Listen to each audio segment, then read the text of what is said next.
Praise the lord, హల్లెలూయా. ఈరోజు మనం తండ్రి సన్నిధి ప్రార్థనా తోట టూర్ చేద్దాం.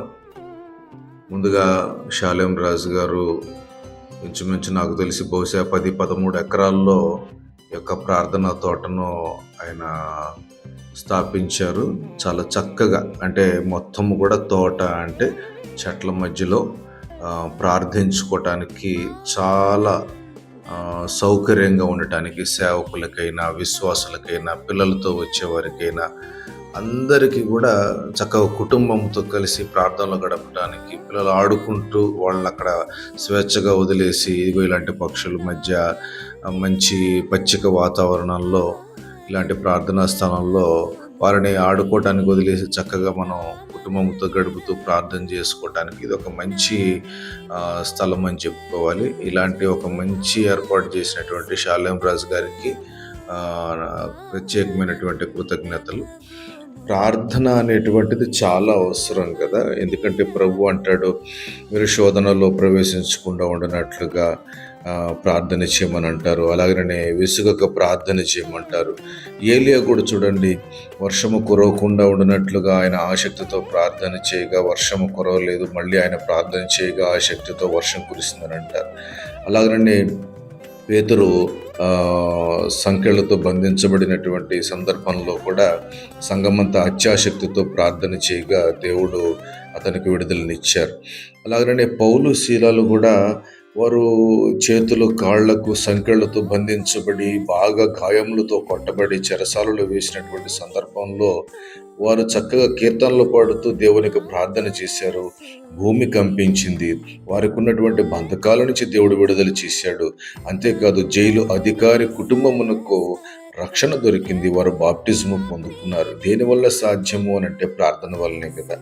అలాగనే ప్రభువుల వారి శిష్యులు కూడా దయ్యము పట్టినటువంటి, అలాగనే అనారోగ్యంతో బాధపడుచున్నటువంటి ఒక కుమారుడిని తన తండ్రి తీసుకొచ్చినప్పుడు, ప్రభువా మేము ఎందుకు దయ్యములు వెళ్ళగొట్టలేకపోయాము, ఎందుకు ఇతడిని స్వస్థపరచలేకపోయాము అని అన్నప్పుడు ప్రభు అంటాడు, ప్రభులు వారు అంటారు కదా, అది ఉపవాస ప్రార్థన వల్లనే సాధ్యం అని అంటారు. అంటే ప్రార్థన శక్తి, అంటే ప్రార్థించేటువంటి ఇది లేకపోవటం వల్లనే, ఉపవాస ప్రార్థన మీలో లేకపోవటం వల్లనే దయ్యాలను రోగాలను జయించలేకపోయారని చెప్పని శిష్యులతో ప్రభులు వారు అంటారు. అంతేకాదు ఎడదెగక ప్రార్థన చేయమని కూడా ప్రభు అంటారు. కాబట్టి సమస్యల్లో ఉన్నమా ప్రార్థన చేయాలి, కష్టాల్లో ఉన్నమా ప్రార్థన చేయాలి, అవసరతలు కలిగి ఉన్నమా ప్రార్థన చేయాలి, శ్రమలలో నుంచి విడుదల పొందుకోవాలన్నా, శ్రమల నుంచి దేవుడు తప్పించాలన్నా, అసలు శ్రమల లోకంలో పోకుండా జాగ్రత్త పడాలన్నా, సాతాను చేతుల్లో నుంచి సాతాను యొక్క చెక్కుల్లో నుంచి విడుదల పొందుకోవాలన్నా,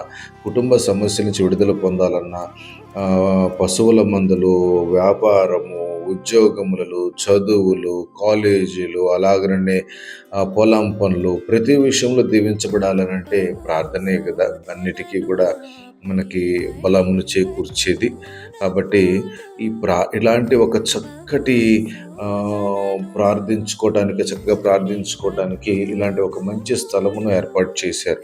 కాబట్టి అక్కడ ఎవరైనా కానీ ప్రార్థించుకోవాలి, కాసేపు దేవునితో గడపాలనుంది అనుకున్నట్లయితే చాలా చాలా చాలా దేవుడు ఇచ్చినటువంటి ఆశీర్వాదము ప్రకృతి, రెండవది ఇలాంటి ఒక పచ్చికతో కూడినటువంటి వాతావరణంతో కూడినటువంటి స్థలం ఇది.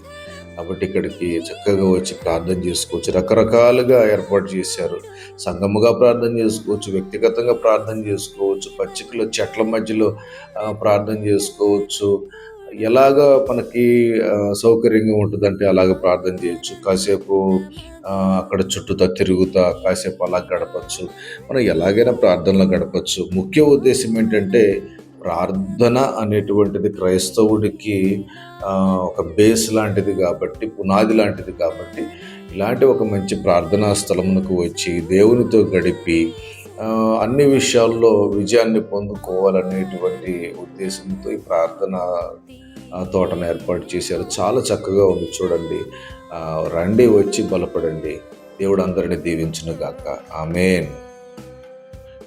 ఇంకా ఇలాంటి చక్కని ఆత్మీయ సందేశాలతో కూడినటువంటి ప్రార్థనా స్థలాలను చూపించడానికి, అలాగనే మంచి వాక్యాలను అందించడానికి మీకు నచ్చినట్లయితే ఈ ఛానల్ని సబ్స్క్రైబ్ చేయండి. ఇంకా కొన్ని వీడియోస్ చేయడానికి ప్రోత్సాహకరంగా ఉంటుంది.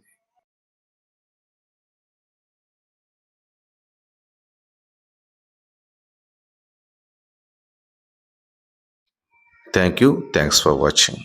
God bless you all.